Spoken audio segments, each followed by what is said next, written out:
Ladies and gentlemen, welcome back once again. It is your favorite time of the week, which is Thursday evening. My guest and I both know that that's not real, but the time that this episode comes out, it's going to be Thursday evening. Everybody's clamoring for another episode of Keepin It Rio, and we are more than happy to take care of that need for you. So this is going to be a great episode. I can already tell. I just met our guest literally about a minute and a half ago. We've already got a good energy going here, and I think we're going to have a great time. This is another episode where I've gone out and found someone that maybe doesn't, we don't have the same type of background. We don't have the same kind of story.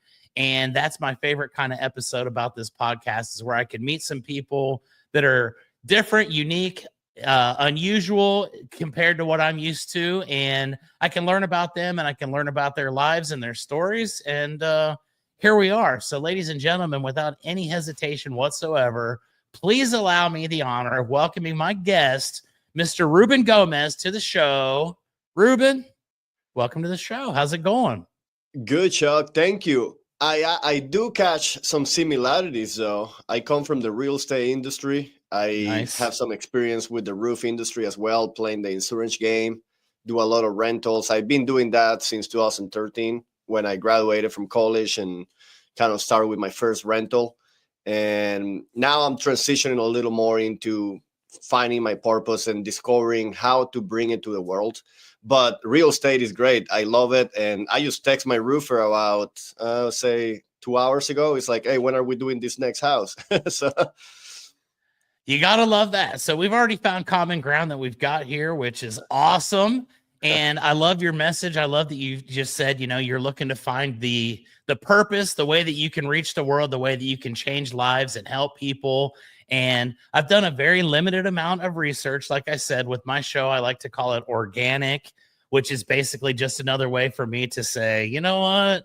I don't do a whole lot of research beforehand because I like to learn about people in the moment. And why don't you tell us a little bit about it? Tell me about your purpose. Tell me about what you're doing, and we'll just kind of run with it from there, my friend. What do you say?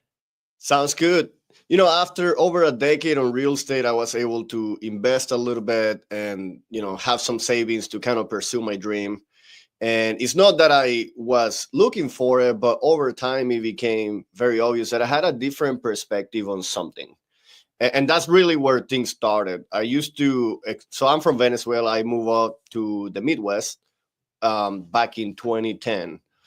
So almost half of my life I have been in the Midwest now. And what I started to experience after 5 years living in the Midwest was the winter blues. I mean, we all have heard about it. Like, we all experience, especially if you are in the roofing industry or anything related to real estate, seasonality is a big deal. I did a lot of custom construction, and I did a lot of like small incremental developments. And in the construction industry, it's such a big deal. Like, you know, you have to kind of time it around it. But I feel like there is not a lot of information about it. Let's put it that way. Like, I moved to the Midwest. I'm an entrepreneur. I'm very ambitious, and, you know, I started buying rentals and doing the fix and flip and playing that game. And about 5 years into it, I start feeling weird. And literally, I tell my wife, it's like, I have gone 2 weeks waking up, not getting out of bed, kind of working a little bit, feeling anxious. And I don't know what's going on. And she's like, oh, sweetie, you just have the winter blues. I'm like, what is the winter blues? I have no idea. So I was literally ignorant when it comes down to understanding how the environment and the winter affected me at the time. But that kind of triggers my curiosity. And I kept doing the real estate, the custom construction, the fix and flips, the rentals, Airbnbs, all that. Like, that has always kept going. But then I started growing this interest in understanding how the environment affect me, because I started to notice the path. It's like there is a path. And when you start paying attention to it, you start realizing, oh, wow, like, I feel differently in the summertime than I feel in the fall time and the winter time. And essentially, since I wasn't managing that properly, for a portion of my life, about 5 to 7 years, I was just experiencing like a constant roller coaster. Like, I will go up, I will go down, I will go up, I will go down. And it feels something like, you know, I get a few projects, I get going, I work till 9 p.m.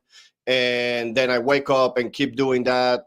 and build a business, and all of a sudden it's like I crashed like 3 years into it. I had to close 2 businesses because I just needed a break. Like we were making money, but I was just burning out, like completely burning out. And now looking back, again, looking at my perspective, what makes kind of what I believe is relatively unique and what got me obsessed with is how the environment changes, and then how that changes the way we feel.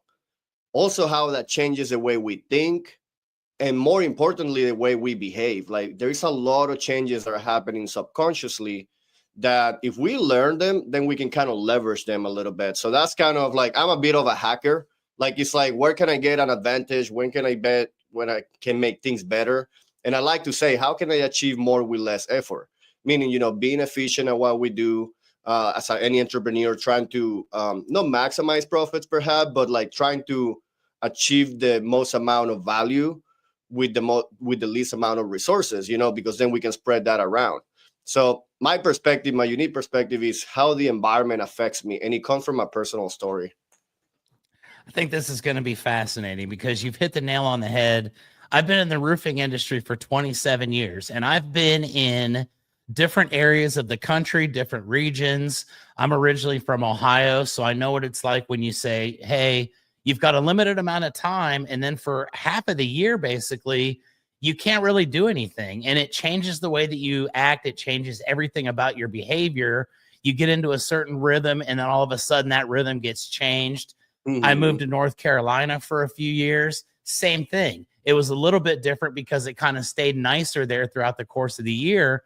But now I'm in Texas, and I've been here for 13 years, and Texas is just the same. I mean, I'm in San Antonio, where I literally look at the weather report, and we have, 105, 110 degrees. It's hard for some of the people to get themselves excited to go out and work in the heat all day and get up on a roof and be, in direct sunlight. It was the exact same thing in Ohio, where, around Thanksgiving, it gets cold and it changes your entire mindset. You start doing things differently because you can't maintain that routine. So very, very topical, quite frankly. And I'm looking forward to learning a little bit more about this. So you tell me, you move to the Midwest, you start experiencing some of these things yourself, where you're going through burnout phases, you lose motivation, you lose inspiration, and then you come to realize it's not just what's going on in your head, but it's what's going on all around you. So let's talk a little bit about that discovery and how you kind of realized, hey, my environment is causing these changes in my attitude, in the way that I feel physically, in the way that I'm thinking. When you come to that realization, talk about a little bit that moment when you say, hey, you know what? I think this might be something that is triggered by outside forces, and I want to learn a little bit more about it. So you had that moment. Tell me a little bit about what that moment was like for you. Going back to that moment when my wife told me, hey, you have the winter blues. That was just the beginning. Like, probably didn't thought much about it for a few weeks. And again, that was like a journey of 5-7 years on the making. But I started to realize how there is some patterns that continue to repeat themselves, essentially. It's like, it's one thing if you leave them once, but they actually repeat themselves. And that's when I realized, wow, this yearly cycle, it just repeats itself. It just literally just repeats back and forward. And that is actually why it's so important to figure it out, because you're going to be living the exact same experience, 12 months from now. So what I started to realize was that as an entrepreneur, I was very driven. And like you said, like usually around Thanksgiving, and Thanksgiving is very tricky because it's not just Thanksgiving, it's like Halloween and, it's like Christmas. It all kind of gets packed in one area. And I used to try to flow through them. I was very ambitious. I still am, but now I have a little more wisdom. But I used to just like, no, I'm just working. And actually those holidays kind of slow you down. Like there's no way around it. It's not just the weather. What I found out is that the environment also includes social dynamics. And that kind of touches on Thanksgiving, Christmas, like all those holidays that are packed in the fall time. And what I realized is like, I'm just like not accepting what the environment is because I have no idea what it is to begin with. So over the last few years, what I've been doing is trying to really understand that at a high level. So I realized, wow, I'm feeling differently. I'm acting differently. I'm kind of swimming against the current. That's kind of like the way to put it. If you're in the roofing industry and you want to be doing roofs, to maximize your profit, and you try to do them towards the end of the year, it almost like feels that way no matter what you do, because there's going to be holidays, there's going to be slows down. Actually, as a society, we consume differently and we consume seasonally. Like just in the real estate market where I live, it trends up in the summer and then slows down around the exact same time. There's a real cycle that you start getting to predict, and it's the same thing in different markets. In Phoenix, it's in the summer that slows down. In the Midwest, it's in the winter, and it's for obvious reasons. Why? Because all comes down to human psychology and what happens in our brain. It's like I started to investigate why is this happening, and then I started to realize, wow, the environment is just the signal that triggers the neurochemicals and hormones that I experience on the inside. Now, when we're not in tune to it, we don't feel it. We don't know what we're doing. But once you start paying attention, you start realizing the sunlight makes a big change. When it gets dark in the winter, and again, going back to Thanksgiving, it's not just Thanksgiving. During that time, we also have daylight savings time. So that's like an abrupt switch, both in the way that society is kind of going through the dynamics, in the way that business is moving, is slowing down for many people. For some people, it's actually picking up. And then there's a biological disruption happening because the daylight savings kind of accelerates that switch from, hey, it used to get dark by 9 p.m. in the summer. Now it's getting dark by 4:30. I mean, that is a very significant change that I really never noticed. Again, I was completely ignorant when I moved from Venezuela. All you think is, oh, it gets cold. You don't think that, society changes. There's all these cultural holidays. You don't think about the daylight, which is the most important one from a biological perspective. And you just go through life and you just kind of wander around. But when I realized there's some significant changes here, and I started looking into it. So there's a ton of sciences that back this up. There's a lot that goes down to mindset, and it's like a beautiful portion of what I do. But there is a bunch of scientific backing to it, whether it comes from chronobiology, circadian rhythms, whether it comes from epigenetics. I mean, there is like an amount of research that backs this up. But what I notice is that, okay, this subject is something that we all know about it. We all experience it, but we don't truly understand it at a deep level. And that's what kind of got me obsessed. It's like, wow, I think I'm into something because, everybody experiences it, but most people don't really even think about it.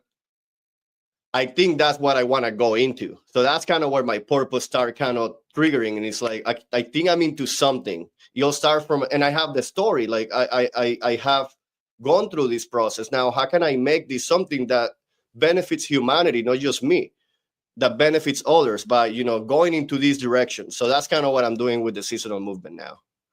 I like it. And I think that that's something that can apply to literally everybody on the face of the earth. We all go through those moments where the shifts and things around us kind of change who we are, the way that we behave with others, the way that we perceive the world, quite frankly. And once you recognize this and you say, okay, hey, this is something that's pretty deep that a lot of people don't even ever really think about. They just kind of go through their day to day. And, like you said, the term winter blues. I mean, I've heard that term before, and I realize, hey, it's real, but I've never really given much thought about it. I just kind of thought, well, it is what it is. It's the season. Yeah. It's the way that things change.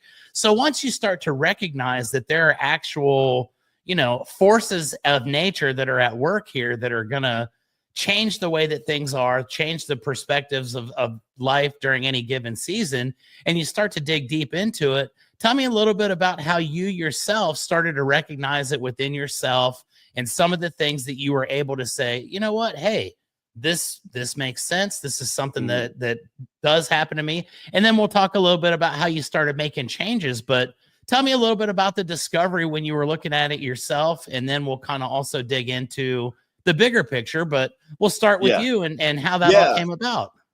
So back into, I think it was 2020, and this has nothing to do with the pandemic. Actually, during the pandemic, I was taking a break because that's when I was coming from a big burnout. And I remember I took the summer just basically every single day in the pool, playing softball and baseball, and just kind of getting back to square one. And then started to think about, okay, what do I want to do next? So back in 2020, I was in the crossroads of, okay, what's my next business? And I basically just went back to real estate.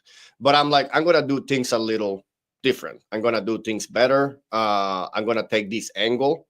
So I hired two coaches at that time. So that was it was this. I think I hired them around that Thanksgiving break time, and spent a ton of money on two big high level coaches, and say, okay, I'm gonna start building the business back again. And I realized in that moment, I'm like, wow, if I am to make this happen, I had to kind of get serious about my routine. So this is without me thinking about the seasons, nothing seasonal movement that didn't exist at the time. And I realized, okay, it's the winter time, and I can create a routine that is specific to this season, that is gonna work right now. I don't care if it's gonna work, like 6 months from now. It's just something that will allow me to do the things that I need to get done right now. So, that's like a big difference, because I used to do a lot of goal setting. But in that moment, it's like, okay, what's gonna allow me to do this is just making the progress every single day. So how am I gonna do this? I was lucky enough, I had a few friends that wanted to work out in the morning. So I started to wake up early, go to the gym, then I go to the office, then I have my meals prepared. Basically, I had a pretty good routine. And that winter, it's like, like I got the stuff done. I was feeling great. I was progressing in my life in every area, like physically, the business. I wasn't like burning out, because I remember at that time, I was like, okay, every Saturday, I go to the gym, and then I meet my family at the pool, and we spend time together, and then we go eat and spend the afternoon together. So even within the routine, it wasn't just like go, go, go. There was a design around, having a good life. And this is what happened. This is what the realization started triggering. I did that without acknowledging the whole seasonal thing or anything, and I had a great season. By the time the spring arrives, I started to fail, basically. Like, I wasn't waking up to go to the gym. I was actually, like feeling actually tired when I was waking up, which it wasn't happening earlier. And I start basically going 3 times, and then I drop it off. Like, I'm like, this just doesn't feel right. I'm not going anymore. I went through a lot of experimentation over the years. And at that time, I was thinking, well, this is how it works. I hustle in the winter, and then I enjoy the summer. It happens that's not the right way to do things. But at the time, I experimented that. And I think by next year is when I realized, wow, the environment changed, and I didn't adapt to it. I started to realize it's easy to go to sleep in the winter because it gets dark by like 5:30. So then, I'm an 8-hour kind of guy. So I sleep my 8 hours. I wake up early. It's like 4:35. I go to the gym. It works wonderfully. But then as the spring shows up, what happens, and what I can explain you now, is that the lighting pattern changes. Now it gets darker a lot later in the afternoon. Right now, like as soon as like March hits, where I live in Omaha, we gain about 70 minutes of daylight in the afternoon. That's a combination of the 2 minutes you start gaining at the beginning of the winter, and then the daylight savings time. It's like a big change. And then what that happens now, I can explain you now, is that our cortisol and melatonin is the function of making us want to go sleep or not.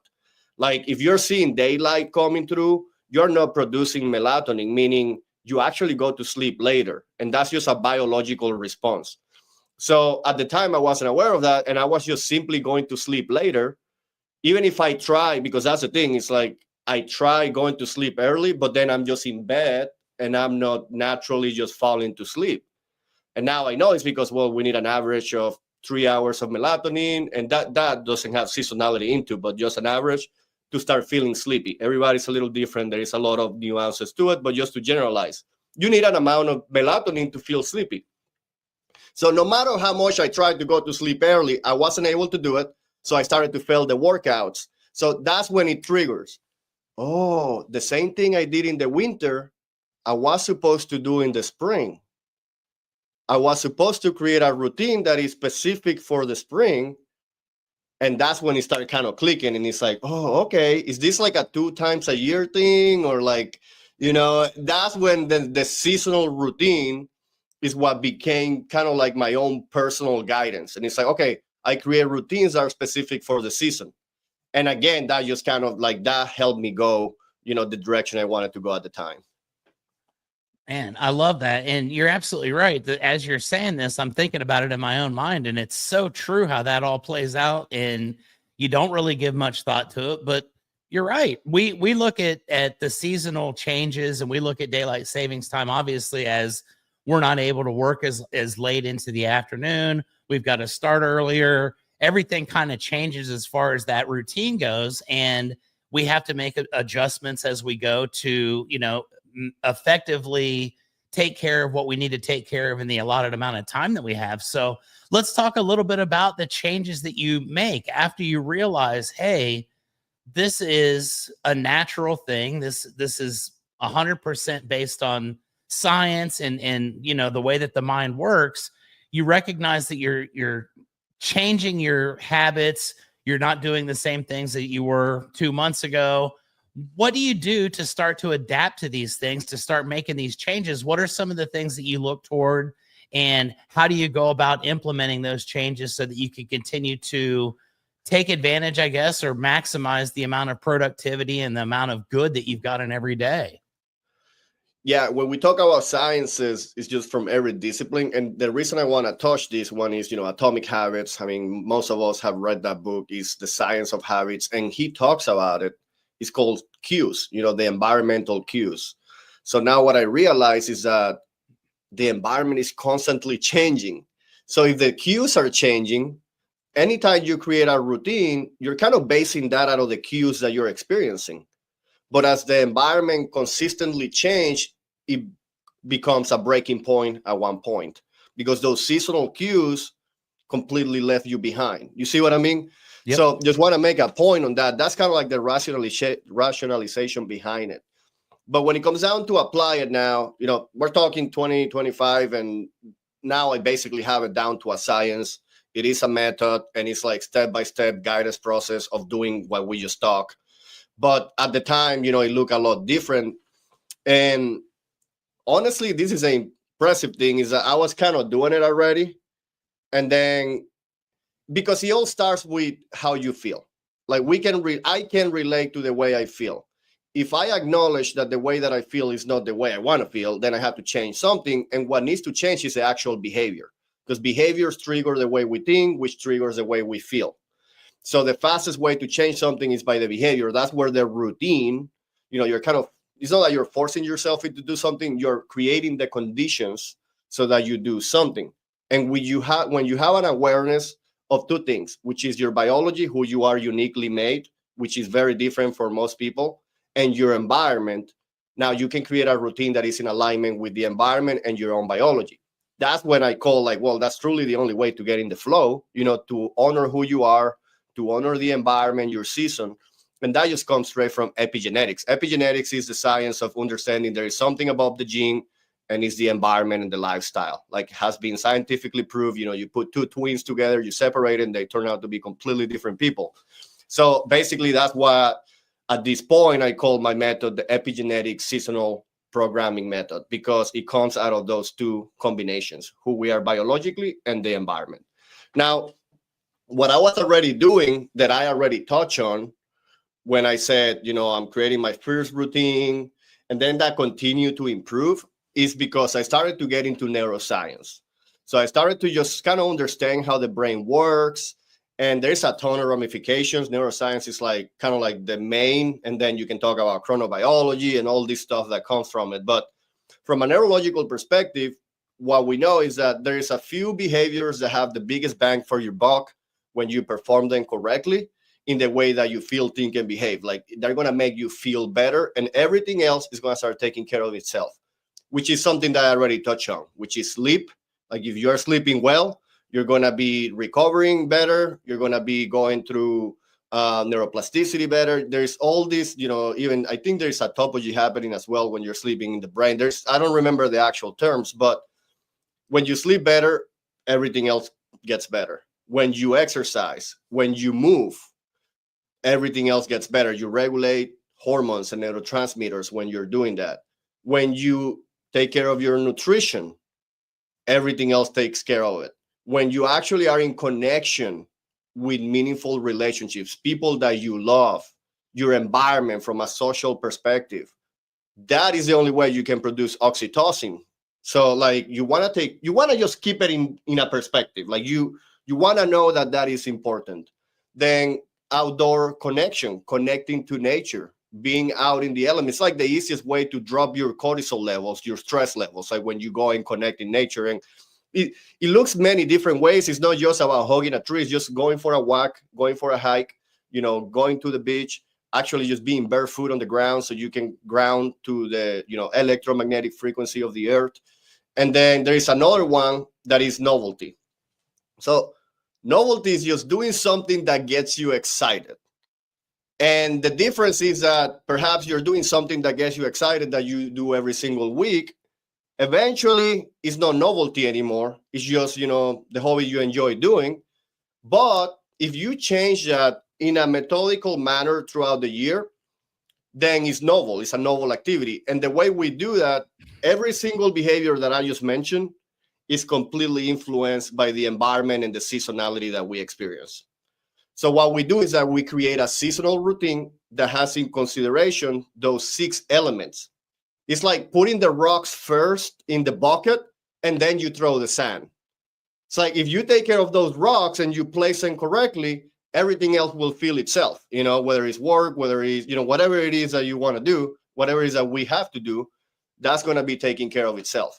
So what happens is that as seasons change, we lose perspective.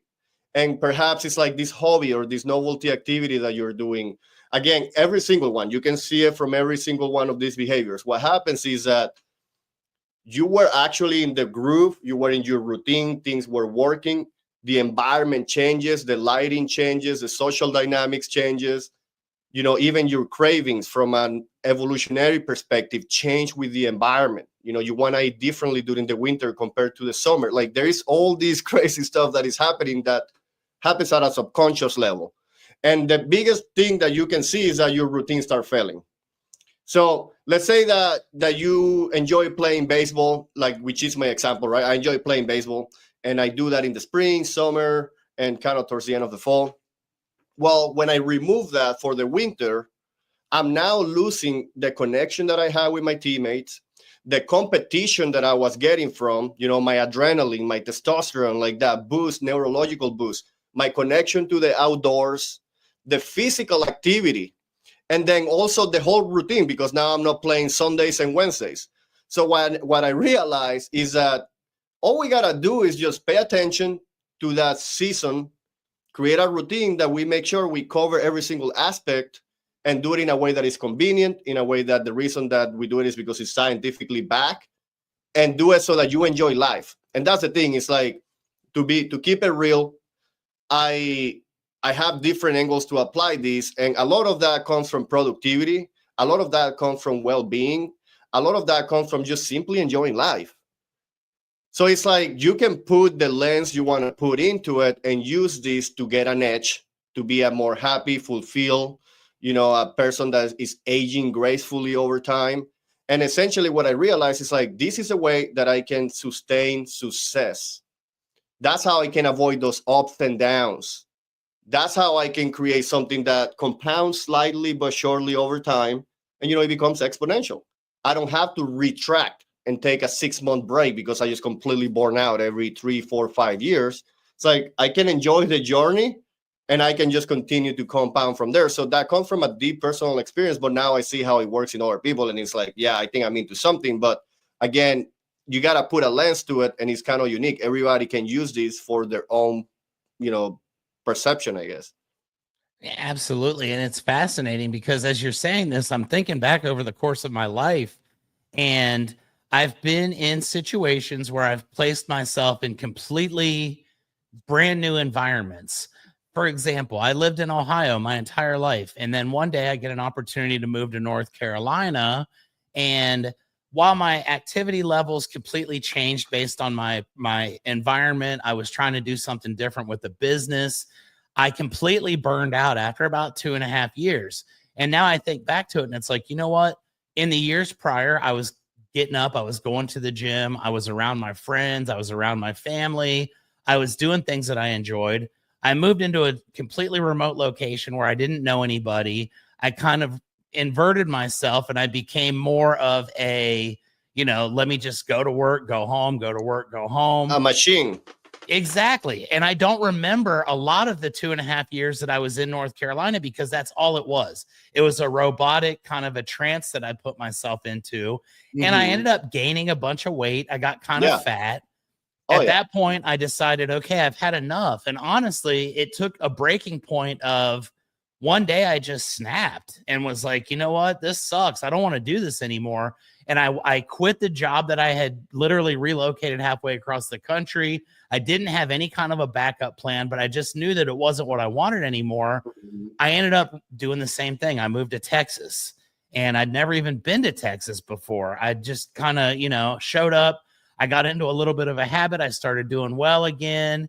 And then that kind of ran its course. I got this opportunity then to relocate here to San Antonio back in 2019. And same thing. This is a pattern that keeps reoccurring. Like you said, I came to San Antonio. Ruben, I've never been here before in my entire life. I don't know a single person. I have no connections. I was here to resurrect a roofing company that had been out of business. We bought a company. I was coming down here and I'm going to completely resurrect and rebrand this business, but I don't have any way to really get started. So again, I get into a pattern of basically, depression. I'm going to be honest. It was a deep depression.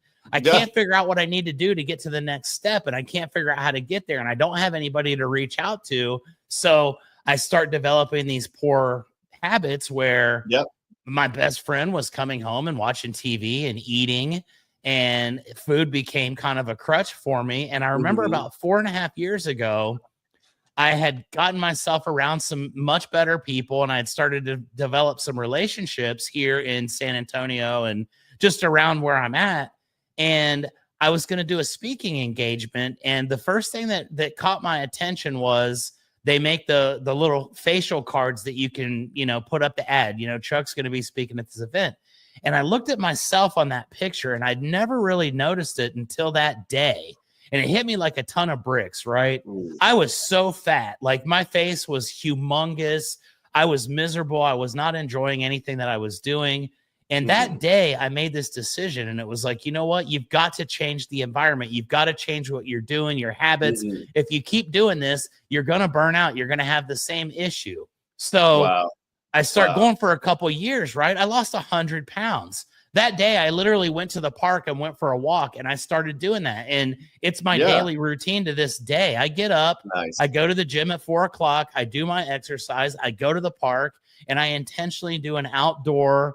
I made a post on it on social media yesterday. My favorite time of the day is between 4 and 6 a.m.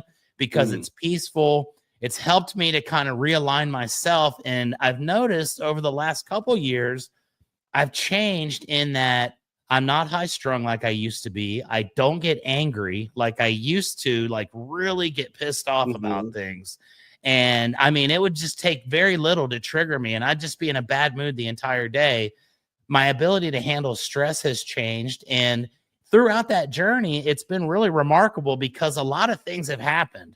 There were some issues that occurred throughout this last 5 years where we actually had to shut the roofing business down again. And I had to kind of take a 10-month period. Like you say, you get burned out.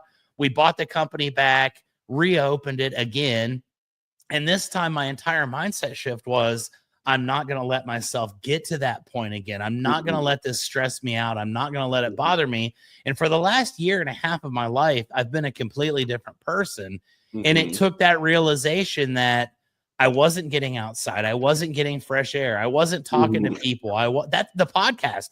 It's helped me exponentially as well because I get to interact with people now on a regular basis that I wouldn't typically interact with. It pushes you outside of your comfort zone. And once you realize that, it's like, wow, I look at myself today and I'm impressed by my own ability to transform into what I have. So I've recognized the same things you did. I took the similar actions to kind of change my routines, to change my habits, and I've seen tremendous results. Now, I like to think that that is something that everybody would be capable of doing, is saying, hey, I'm not happy, I need to change something, but it's not. Most people get into a rut, they get into a routine to where, I hate getting up, I hate my job, I don't want to do it. Is it Saturday yet? Oh crap, it's Monday, I got to do this same routine again that I can't stand. So let's talk a little bit about what people can do, because this is now moving into a different facet of this, from self-realization on your behalf to then basically diving deep in and understanding the concepts and figuring out what you need to do for yourself. But now you've got the seasonal movement and you've decided that you're going to take this to another level and you're going to try to help people. So let's talk a little bit about the seasonal movement and how it came about, when in your mind you recognized this is something that I absolutely love, and I see that there's a huge need for this, and I think I can help a lot of people. So at what point during your journey did you decide this is something I'm going to focus on, and I'm going to actively try to help other people through this process with the knowledge that I've accumulated? Well, Chuck, I wish I can remember the 5 main points you just made that are so powerful as you were speaking. And I have to just refer back to the few I remember, which is that you were moving city to city and you realize that those moves make you change your routine. Now, you did it at a subconscious level at the time. Now you can talk about it because we're opening up the kind of worms, but in the time you didn't thought about it, you just did it. Like you just went through it unconsciously. Yep. Now, imagine that that's happening every 3 to 6 months. Every 3 to 6 months, you're moving. So let me put this example. Now you have a great routine. Now, 6 a.m., 4 to 6 a.m. is the ideal time for you. And you can just continue, go through it. Now, what if 6 months from now, and just to not be too drastic, but because depending where you live, depending how far north or south, that can be every 3 years. There's a dramatic change. Imagine somebody living in Alaska, right? But let's say between 3 and 6, so the environment completely shifts, and all of a sudden, it's not 60 degrees between 4 and 6 a.m. It's not 60 anymore, and fresh air is actually, let's say, 20 degrees, and it's a lot of wind. It's just and it's ice and snow on the ground. That's what we live with the winter. How it is in Ohio, right? Oh, yeah. So this is what I want you to understand. What I want to make the point of is, when you move, you choose to move. When the seasons change, you don't choose anything. You are just along for the ride. So let's say that 4 to 6 a.m. routine is the best, and you try to continue to do that. It's going to work great during certain times of the year, but it's not going to work great during others, unless you know how to adjust it properly, right? Yep. And the point being is, when we are not aware that when the environment changes, it's exactly like if we were moving. It's like we just move 3 hours north and it's a new environment. Why? Because the seasonal cues change everything. The same tree in the spring is full of flowers, has lots of colors. In the summer, it's all green and majestic. In the fall, it's either brown, orange, yellow, purple. And then in the winter is without any leaves on it. That is a visual cue. There are visual cues. There are hearing, audio cues that you hear. The winter is kind of like dead silence. But in the spring, it's just birds everywhere. And in the middle of the summer, it's like sequoias. There's a lot of different sounds. It changes. So our brain perceives that information from an evolutionary perspective. Is how we have survived as a humanity, as a species, as the human beings over thousands and thousands and thousands of years.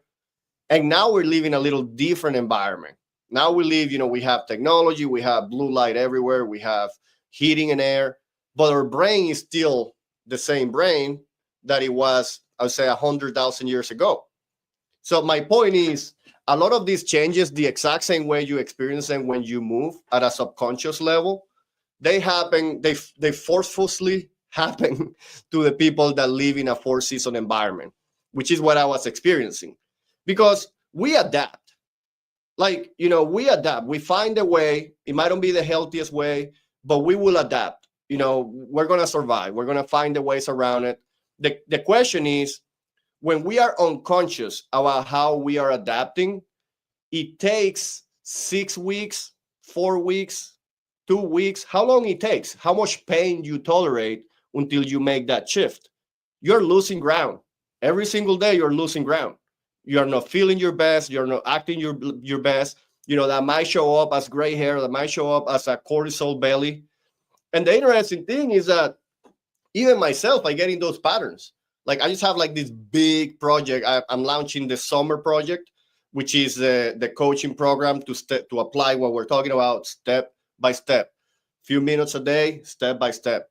And then I help you create a seasonal routine for your specific environmental conditions and who you are biologically, because that's something we haven't talked about yet, is that we go through testing, we go through measurement, and we basically tell you, like, this is who you are, like never before.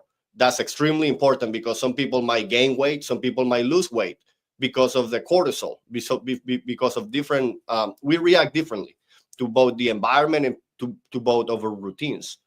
So my point is, I was experiencing that change. I wasn't moving physically, but I was feeling that I was a different person as the seasons move. Or lifestyle changes. The way we move completely changes from the winter to the summer. We start spending more time indoors.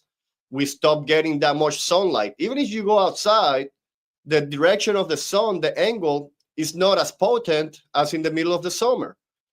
So if you want to build a routine of perhaps going to the 4-6 a.m. walk, you want to walk every single day, this is the most practical example. And is that, hey, that probably works really good during a certain time of the year. But then perhaps in the winter, you might want to do it at noontime. Why? Because you actually get a little bit of sunlight, and you can kind of see the ice and stuff. And it's just small adaptations that when you're conscious, you can design a routine that is specific for this moment, for this environment. So that's essentially the culmination of being aware and understand how this all affects us. Is how can I help you create a routine that is specific for your own biology and your season? And then it's a framework. It's like once you do it once, then you know how to adapt for the next season. And that's the beauty of it. This is cyclical. Whatever you're experiencing in July is going to be very similar next July. So once you go through it once you become aware, that's kind of like the beauty of it, is that your awareness just continues to increase and it becomes second nature. And then you always have something to fall back and be like, okay, where am I? Where is the environment like right now? Like at a deep conscious level, we go through an exercise. Like the biggest thing I would recommend anyone, which is one of the freebies that I have, is like, hey, go through this guide, is check your daily lighting pattern throughout the year. So I give that away so that you can go to this website and see, because you're going to be amazed. And most likely, depending where you live, if you live, in the Midwest and up, you're going to realize that the summer days are 1.5 times longer from a daylight perspective than the winter. And it's just becoming aware that that significant difference has a biological reaction within yourself. So now you can be conscious about how you're going to react. Why? Because otherwise you just become a victim. Otherwise the environment changes. You stop working out because it became very inconvenient. But all you had to do was to, acknowledge the fact that you're going to choose to go to sleep later because you see that the sunset is going to happen later. So you're going to go sleep later. You're going to wake up later. Perhaps you don't go for that exercise at 5 a.m. Perhaps you just start your day with work. But then the afternoon is a lot longer. So maybe that's the convenient time for you to move that exercise. And then that way you don't drop exercise completely, which again goes back to, if you drop exercise, you will most likely lower your quality of sleep. You will most likely lower your nutrition because you're going to start, your hormones change. You're going to have more cravings. And then you start gaining weight. And what I realized is that what we're doing here is avoiding looking at single habits or biohacks, which are like the big thing now. Those are honestly just the sand. We first work on the rocks, and then we sprinkle a few sand around, which are those biohacks, those, you know, the things that come around those. So when we place those rocks properly every single season, which the container is a little different, then your life can thrive. And it's a system. We're building a system that is season specific, biologically specific. I'm just going to guide you to discover yourself at a high level, and then create a routine that is specific for you and where you are in time right now. Yes, sir. I love that. And I think you're spot on. It takes some reflection and it takes some understanding. And I think that that's the biggest takeaway that I've gotten out of our conversation so far, is that most people just don't think like that. They just figure it is what it is. I'm just having a bad day because it's the holiday season and I'm stressed out more. But there are so many other factors that play into it. It's not just the fact that it's that time of the year. It's the fact that you've got less lighting. It's the fact that it's colder out. It's the fact that your entire rhythm gets thrown off. And it happens, like you say, 4 times a year. You have a complete change up, and you have to figure out what to do in order to maintain your most productive state, to maintain your happiness. And I think that most people just don't think like that. So there's definitely a great lesson to be learned there. And I appreciate the fact that you've really dove into this and you've taken the time to understand all this stuff and kind of put it together in a way that can help people. And the next question I have is, it's one that I love to ask everybody that I have on my show. There are going to be people that watch this that say, whoa, like that makes sense. I understand now. And I see this in myself. I mean, you've actually helped me to reflect tremendously over the last couple of years, just in our brief conversation that we've had here today. But let's say that somebody's watching this right now and they're like, man, you know what? He's right. I get spring fever. I get burned out in the summer. I hate when the wintertime comes around. I need help. I need to understand myself. I need to learn. What are some ways that people can reach you that can, you know, get your help? Because obviously you've spent a lot of time and effort into understanding. And I think that you can be the ultimate shortcut for people to help them get back to their optimal conditions. What are some of the ways that people can find you and that they can follow you? And I know you just said you're getting ready to unveil a course in the summer, but if it's not too early to, you know, to kind of give someone a thought process as to what they need to do, what are some of the ways that they can make that happen through you directly? So basically, it has become my purpose because of that, because I realize I can shortcut somebody's journey. And that's what becomes the purpose, like something that I actually enjoy and I can help somebody. That's what I'm here for. So all this mindset, all those realizations that you have experienced through this conversation just keep coming back. Everybody's like, wow. But you now can take it to the next level. And the way we do that is in our school community. So the school community is where we go step by step and we apply in a practical level what we are just talking about. So I would love to share that with you in the link on the description of the podcast. Now, you can go through 2 different exercises too that I'm going to make available for you, which are understand yourself at a higher level. That is like the biggest thing I realized from going through the whole the environmental part of it, is that I have this framework, but this framework applies differently for people. Why? I mean, just a simple example. We know there is night owls and early and you know, night owls and early birds. So my advice to you, I know I can't just tell you what to do. I'm going to help you figure it out. I'm going to guide you. So we leverage technology. We have an app that we have certified that goes through 16 different sciences to understand, through ratios in your body, through the color of your skin, your hair, you know, even like your fingers, like which one is longer than other. Like it goes through many different testing to find out who you are, and it gives you that information. And that's part of what I do in my course, in the summer project coming up, and then it's going to be the fall project and the winter project and the and the Spring Project, that is like our insignia. Like that's the one that we're constantly rolling in, is to go in there, figure out who you are, and I'm going to guide you towards creating that seasonal routine that is in alignment with your environment, what you're experiencing right now, and who you are. So we do that in our school community. Now we do have Facebook, and you can basically create that awareness, what you just got in this podcast, which I think is like the best place to get that, right? Like to raw conversation. But I would just go directly to the school community, and that's where you're going to get the way to apply what you just learned today. There you go, ladies and gentlemen. And I'm sure that you're going to get a lot of feedback from that, because it hit me like a ton of bricks. Coming into our conversation, I was completely open to all kinds of different thought processes. And I always look for ways that I can change and adapt and help myself to be a better person, to be happier, to be more productive, and so on and so forth. And it really struck me early on in this podcast that, yeah, man, I've seen myself make these transformations, and I'm proud of what I've been able to accomplish. But it all starts with that self-realization that something's not right, and you've got to do something about it. You've got to take action. And once you realize you want to take action, you've got to have direction, because not just anybody can think of this and say, hey, I'm going to make this change and I'm going to identify these problems.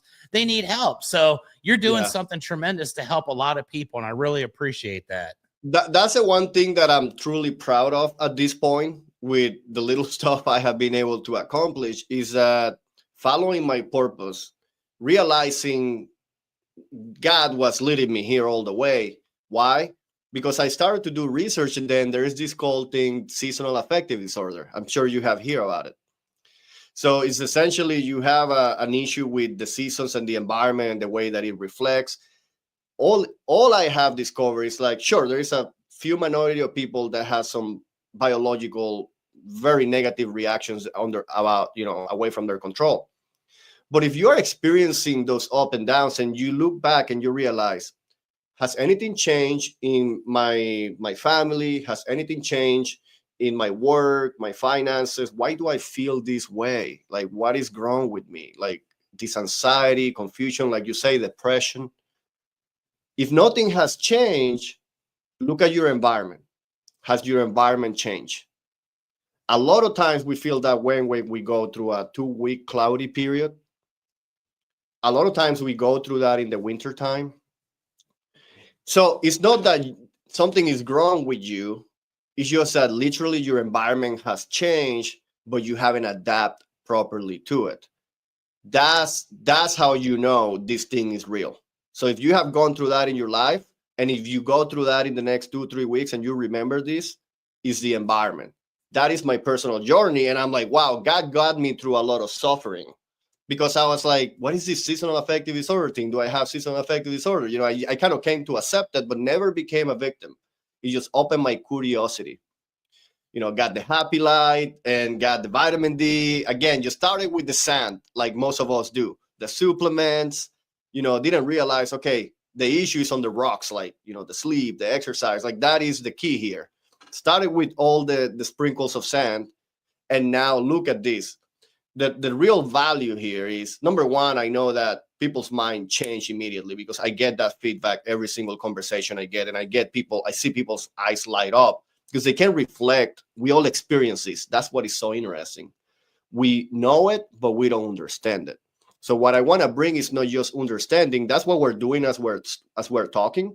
I want to bring wisdom, and I'm going to do that through the framework that I have created. It's easy to kind of realize, but it took over a decade for me to make it in a way that we can all follow step by step and increase that awareness slowly. Because it's kind of hard if I tell you, hey, we're going to change your sleep, your exercise, your nutrition, we're going to completely redo your routine from one day to another. Sure. What are the chances of you sticking to it? That's kind of tough. So by doing that in a daily progressive manner, you get to experiment, and you get to see how those changes make you feel in a support manner. That's what I'm the most proud of, is how can I create this in a way that will actually give transformation, not just as you are in the course or as you are in the framework, but it will completely change you see things for the rest of your life. That's what I'm so proud of. I believe that I have created something that will allow you to achieve whatever it is that you want to achieve, whether it's more productivity, whether it's just to feel better, whether it is to have better relationships, whether it is to just be more successful, but in a sustainable manner. That's the difference. Everybody can go and grind. I have done it many times. You get a surplus of cash and money, but can you sustain that? This is what's going to help you sustain that success. Yes, sir. And I'll tell you what, Ruben, this has been absolutely enlightening for me. I really appreciate the time that you've taken to be here, a guest on Keepin It Rio today. This has been an amazing episode. And with me, a lot of times I'm in the moment here, you and I, and it's weird how this works, the phenomenon, but I'm listening to what you're saying in anticipation of the next question I'm going to ask.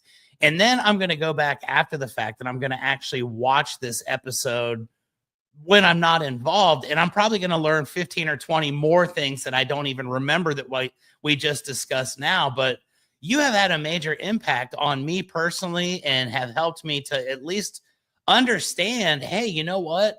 I've seen these things applied in life and I've seen these with other people. And I understand now a lot more about why things are happening the way that they are and why we feel the way we do. And I just can't thank you enough for taking time out of your day on a Friday. It's Memorial Day weekend, you know, that we're getting ready to go out and have some fun and enjoy our time outdoors and really experience life. But it really has been an eye-opening conversation. I thank you so much for that. And I'd like to right now, before we end this episode, extend an invitation for you to come back anytime that you would ever like and continue to, you know, discuss these evolutions of people and how we can continue to grow and develop and change ourselves and, you know, maintain happiness throughout and maintain productivity. But this has been great. Thank you so much for taking the time to be here. You're welcome, Chuck. Thank you so much for the opportunity. I know you have a very tough job when you have to be thinking about the question and you're actually enjoying the conversation. And I will take your offering. I would love to come back and take a biological approach, meaning I would like to kind of break down the biological side of what makes us truly unique. Because that is, again, when I look at epigenetics, is the environment, the lifestyle. That's what we talk about today. And then there's this other side, the biological side. And we didn't really touch much on that. And I will say, is also as interesting as the seasons because they're all linked. So if I want to leave you with one thing of wisdom to the audience, to you, Chuck, is before I go, I want you to clearly now understand that the environment and your biology make you who you are. If you want to be the best version of yourself, you have to have a routine that have those two in consideration. When you have a deep knowledge of who you are, what makes you tick, you know, whether you're better at night or in the morning, whether you're meant to lift heavy weights or, you know, do sprints.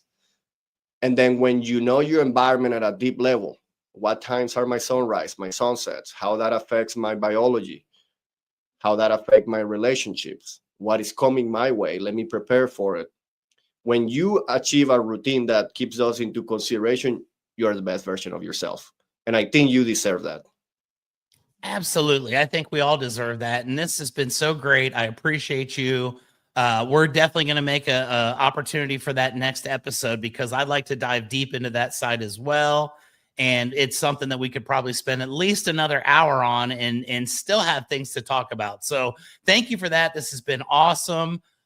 Before I end this episode, as I always do, I got to give a special shout out to my sponsors, Roofer. I'd like to thank everybody who watches Keepin It Rio, who follows up with me and tells me that they enjoy the episodes. It's a very diverse program. So I've got a very diverse audience.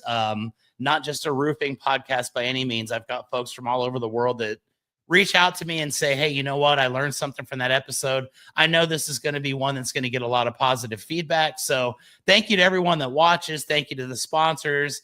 And as I end every single episode, Ruben, I have got the most corny, cheesiest tagline of them all, but it is very quite simply this. Until next week, everybody, remember to always keep on Keeping It Rio. I will see you guys next week. Ruben, stick around for a second after we're done here. We're going to play off with an ad from our sponsor, Roofer, and then you and I can conclude our conversation. But till next week, ladies and gentlemen, take care of yourselves, and we will see you next Thursday. We're Roofer. We know that managing a roofing business can be chaotic, so we created a single platform with all the tools you need to easily run your roofing business. Stop switching between multiple different softwares and experience streamlined operations from lead to payments in hours instead of days. Visit roofr.com to get started for free.